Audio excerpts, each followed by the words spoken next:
Okay, I'm going to share a story on telekinesis, right? And I'm be using Tagalog this time. So people can have more, we can have more audience, no?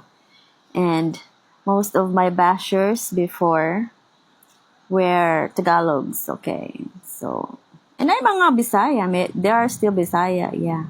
But majority are all Tagalogs. Sorry, I'll be honest, I'll be frank. Okay, just based on data, okay?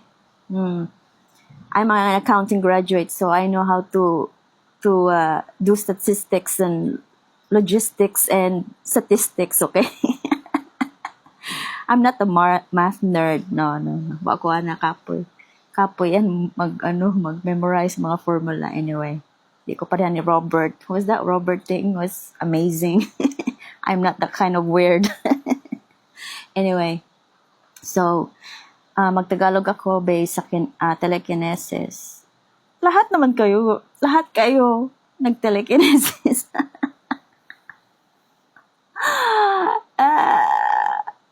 Kasi, ang gulo-gulo ng isip nyo, hindi nyo matel na everyday kayo nagte-telekinesis. And you're also using telepathy, hindi nyo lang alam kasi magulo ang utak nyo. Okay. Okay, so I will not focus on that kasi lalong maguguluhan ang utak nyo. Okay, sa akin na lang, no? Yung base na nakita nyo sa akin na based sa mga ginagawa ko, okay? The first one was the foil. So, tama naman yung mga sinasabi ng iba, air. Okay, so yeah, air. So yes, I'm more on aerokinesis. That's true. But then look at the distance that I'm practicing. Is it near? That's, I think it's 2 meters away from the foil. And so, yes, I use air and energy and intention to move the foil. That's different. That's telekinesis. You use your intention, energy, and movement of the air. Okay? So, which is different. Rather than magpaypay ka lang, no? Magpaypay ka lang, move ka. Walang direction. When I do it, I intentionally put it in my mind what direction I want it to be. Straight line, sideways, ganyan. And then my energy at that time is scattered, because my focus is everywhere. Nagpa-practice pa ako sa focus. And telekinesis helped me to really focus to a single item, and my mind can set to one specific dot or point. That's what I'm doing. Telekinesis helped me to do that. With no telekinesis, maybe I will not, I'll still have a scattered brain. I'm not diagnosed as ADHD, but I'm like that. My focus is everywhere. But with telekinesis, I was able to focus now. Like, I can be just still right now and focus on one thing. I can be there. I can see aura. Okay? Fascinating, right? Yes. I didn't even tell you that I can see aura. I can see aura, but I'm not... Look, come on. It's not a thing. It's... All of you can see it, but you're just not focused on it, right? So... The most significant one that I've been doing with telekinesis is the very first when I indented a foil. That one, how did I do that? Paano ko siya ginawa? Guys, grabe yung concentration ko sa isang spot lang doon. And I do like a movement, yung parang spiral yung ginawa ko Spiral siya, tapos inulit-ulit ko siya. Yan sa mind ko, iniulit ko yung salitang, I am God. I am God. I am God. I am God. I am God. I am God. I am God. Yun lang until basta yung internal mind ko para siyang nagiging blank. Parang I'm not there anymore. Parang wala na ako dito. Okay? So, my focus is not here anymore. It's like somewhere. It's like I'm in a quantum or something like that. Tapos, nag-change yung indentation ng foil. Bigla.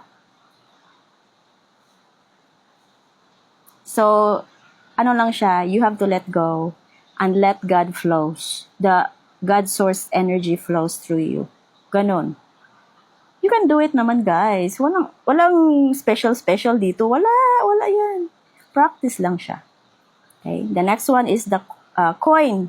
No, coin wall. Maraming maraming nanonood na marami din nag-testify na nagawa nila through my video. Oh, perfect. So, I'm very happy na witness nila sa sarili nila na they can do it. Lahat naman tayo eh. Kayo lang talaga nag-resist na, ano lang yan, ano ba tawag yun, static. That's the thing. If you resist, if you put an idea na hindi siya magkatotoo, hindi siya magkatotoo. Ganun lang, simple. Eh, sino ka ba talaga? 'Di ba? Pero kung hindi ka aware or hindi ka spiritually, aware, yeah, yan talaga sasabihin mo na you go based on science, you go based on logical mind, which in my college days, mahilig ako sa philosophy. Hindi ko siya ginagamit dito kay baka maraming filosofa din ako, guys, pero hindi. I tame that identity. It's crush na yan, identity. Na-death ko na yan. Pinatay ko na yan. Wala. I'm nothing. Okay? I'm nothing. Just a messenger saying something. Okay, that's it. So, ano pa ba ang ginawa ko? Yung static, yung straw. Totoo naman siya static, guys. Pero sa akin I'm not forcing anything. Hindi ako nagra-rub ng fingers, na-notice ko lang talaga one day, hindi ako nag-practice. Kasi sabi ko sa sarili ko, kasi yung yung PSI, hindi ko siya move at all with my mind. Parang sabi ko, hindi para to sa akin, no? Parang yung telekinesis parang give up ko na siya at that time. Until na-notice ko bakit yung hands ko parang may electric? Bakit? Tapos hinawakan ko yung straw, nag-move dyan. Nag-video ako agad-agad. Na-witness ko lang hindi ako nag-practice, hindi ako nag-intend. Katawan ko lang talaga sinabi na, you are an electromagnetic being. Why do you not accept it? So, okay, this is the note. Accept who you are. We are electromagnetic being. We just have this mannequin. I call this mannequin. We program this mannequin to, hey, move. Which is, this mannequin is hard to really program to move. Marami siyang circuits na dapat i-clean. siya, i-reboot ba. So, marami siyang gagawing, system reboot para maging align, no? That's it, guys. That's my take on telekinesis. Lahat kayo marunong. Practice lang. That's it.